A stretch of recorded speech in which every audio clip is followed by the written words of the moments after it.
Hi, my name is Bella Katz, and I'm going to be doing my Module 4 Exploratory presentation. So for the first question, I wanted to compare and contrast ancient India and ancient China.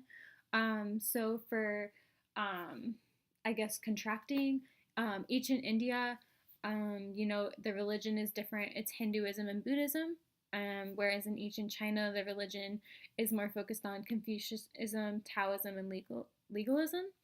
In India, some countries were able to kind of had some influence over India, whereas in China it was definitely more isolated than others because of the geographical things that people would have to like go over to get to China, as well as China being very large. In ancient India, there is a very like large diversity of people. There's a lots of different kind of cultures and tons of different languages, different parts of India, making it very diverse. Whereas in China, you don't really see such diversity. You more see like a diversion between like the north and south of China, just because of the differences in climate between the north and south. Kind of have different cultures, different ways of dressing, different ways of doing things. With ancient India, again, the priests were held to the highest prestige, um, religion being like of the most importance in ancient India, and then in ancient China, you have the educated people having the most highest prestige, like holding education high. Now, some things that they both have in common. Both ancient India and China, they consider religion to be very important. As you can see the pictures, we have monks, we have kind of some Hindu, I believe, practices. We have kind of a cool picture of like a dragon and like an elephant, kind of showing like the differences between even like um, their religions, but they still like have such a strong influence that they have like animals that represent different gods and stuff like that. So they have similarities in that sense as well.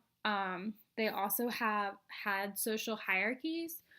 In China, they had three groups. They had the aristocrats slash scholars, like artisans slash farmers, and then the like merchants. And you were able to like move up by testing out. So again, that education being important.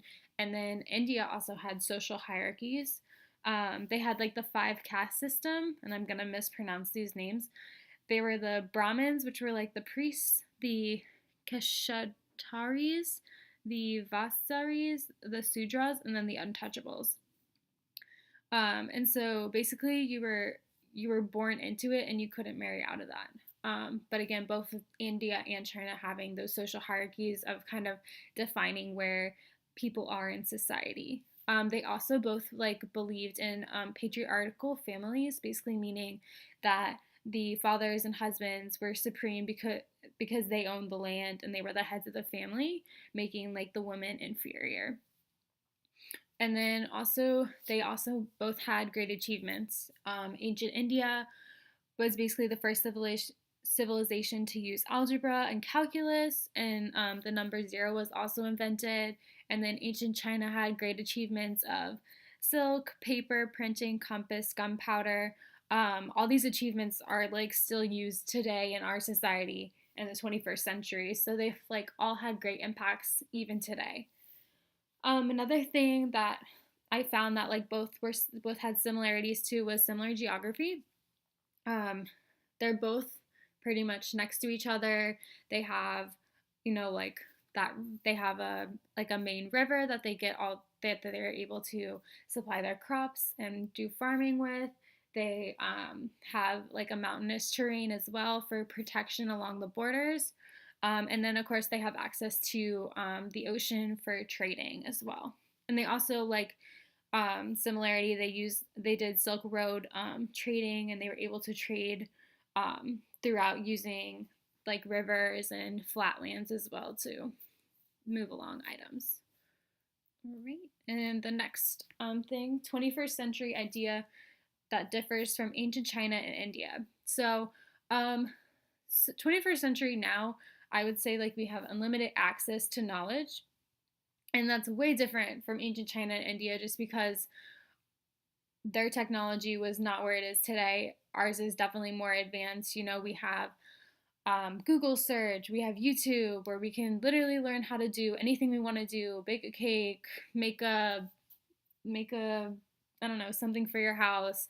Um, Whereas back then in ancient China and India, the culture was, you kind of learned it from your father, that patriarchal kind of society. Whereas nowadays, you kind of just, if you want to learn it, you kind of just learn it and you look it up yourself. Now, also social media. Nowadays, communication is so easy. Like you're always communicating with somebody, whether it be like through Facebook, Instagram, Twitter, like texting. There's always some place that you can get in touch with somebody. Now, back then, if you think about it, like they didn't have the technology that we had today either. So it was definitely harder to communicate, harder to maybe pass or contribute the new trends that are like being established and stuff like that. Whereas you had to like kind of write about like what was cool. Whereas nowadays you see somebody famous wearing some crazy hat and you're like, that's cool. So then you have to get that hat. Whereas back then, culture was a lot different and it was a lot slower to kind of move, I guess, in a fashion sense and just as a society in general. And then all that has to do with just technology nowadays being more advanced. However, in ancient China and India, they were being more advanced for themselves in that time period. Again, having those like great achievements of paper and printing and gunpowder and the mathematics side in India as well. In India as well. So criteria for a great civilization. You know, I really didn't. I don't know. I had trouble kind of like answering this question just because I I don't really know what makes a great civilization because I feel like there's no great example because nothing. I feel like there's always problems with like our civilization in the world. But some things that I thought of were efficient government. It protects civilization just to protect civilizations from enemies invading the civilization. The government is there to protect the people. You obviously need people to maintain the civilization, so you want to protect them. You want to have natural resources, so you're able to provide for your citizens. You want to have access and ability to get food and water. You want to be able to have those food sources that you can give to the military to save your civilization. You just want to make sure that your people are taken care of. You want to have economic stability. You don't want to have everybody very poor. You want to have stability. Obviously, you want everybody to be able to feed their families and live a happy lifestyle. And then, of course, advancements in arts and sciences, developing new equipment, which will let civilizations go about their everyday life with more ease, creating greater productivity. I think that this is very important because although a city or a civilization may be great, you want to keep growing and learning, and you definitely want to make things more easier. So if there's an easier way to grow crops, or there's easier way to do something that is taking up a lot of time, you want to make sure that you are incorporating those things just so you have greater productivity. And then, of course, I added this picture of the Game of Thrones app. I'm a big Game of Thrones fan. Just kind of like, if anybody watches Game of Thrones, just kind of like showing, like there's so many different like civilizations that are trying to control one thing, that maybe a great civilization is one that comes together and works for the greater good of the people instead of just themselves wanting to be the ruler of the throne, I guess you could say. And then last, I have what makes a society great. I had trouble with this question too. I think it kind of, the biggest thing is like everybody needs to kind of like understand who they are before they make a society great in a sense. And I feel like people still don't know who they are and what they believe in because society has such a superficial, I guess, look on things. But Plato said that good citizens make a good society. So clearly, we just need to be making good people. We need people to be good to other people. We want to educate. I think education is the most important thing. You want people to be educated um, for their job. You want people to be educated to be mothers and fathers. You want people to be educated um, to elect leaders. You want people to have knowledge and also the ability to access that knowledge. Um, Education has been something that like you teach. It's so important for people to understand how other people are feeling, and why your outlook is different than theirs, and kind of respecting that as well. So definitely, I feel like a society needs to be encouraging other people to do great things. I think there needs to be a sense of selflessness. People need to, help others, not just to get ahead, but to really just help that person. I definitely believe that there needs to be kindness. That family is so important as well. Having that strong backbone to kind of like be there for you when something goes wrong. Taking care of Earth. I think that that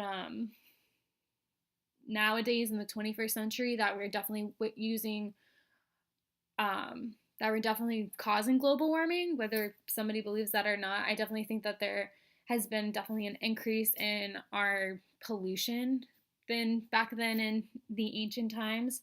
I think that maybe there's things that we can do to stop that, or definitely minimize our impact that we are doing to Earth. And then, of course, understanding and accepting people's beliefs and differences.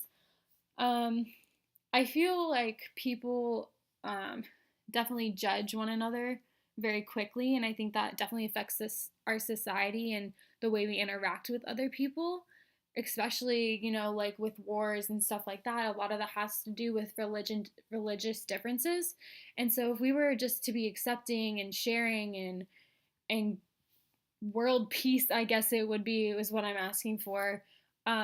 I think that would definitely make society great. I think society is something that, we as people, we have created, and we can definitely change it.